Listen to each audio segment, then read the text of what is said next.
Let's go through why we think that now is maybe not the right time to join in on the craze around Bitcoin. Yes, over concentration to this area, Dom, can get you effed up, which is FOMO'd up. And you're really missing. People are trying to say, I'm missing out on the markets. And that's just not true. You can wait a little bit, wait till things calm down a little bit. There's a lot of money rushing into the cryptocurrency markets right now. And folks are not anti-crypto, but they are crypto cautious, like myself. All right. So Preston, I've spoken with a number of financial advisors over the course of the last several months now at this point about this rise in Bitcoin, especially since the election.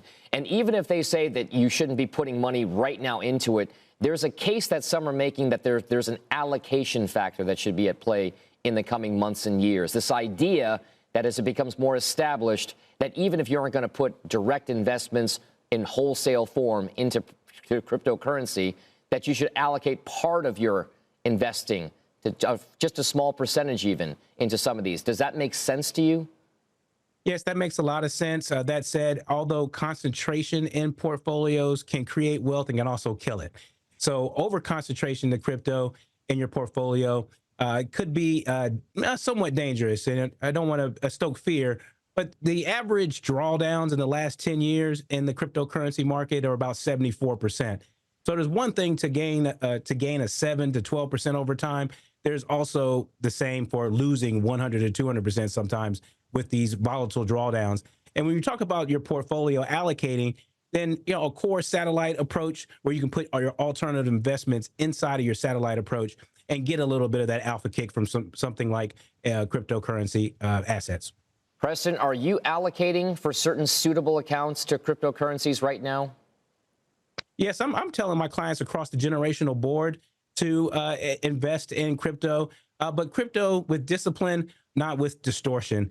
And when we're talking about traditional and DeFi markets, they're also susceptible to BeFi, which is behavioral finance. And when you talk about FOMO, herd mentality, then we want to really be disciplined with our approach.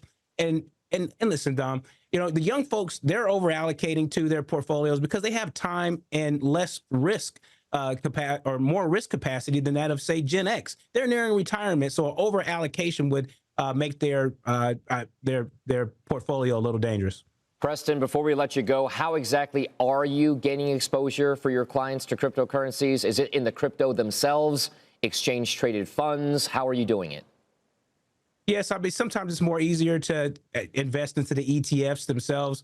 They're more liquid. That said, for those that are more sophisticated, and it can handle a little bit of illiquidity delay, then we're suggesting to invest directly into the cryptocurrencies themselves.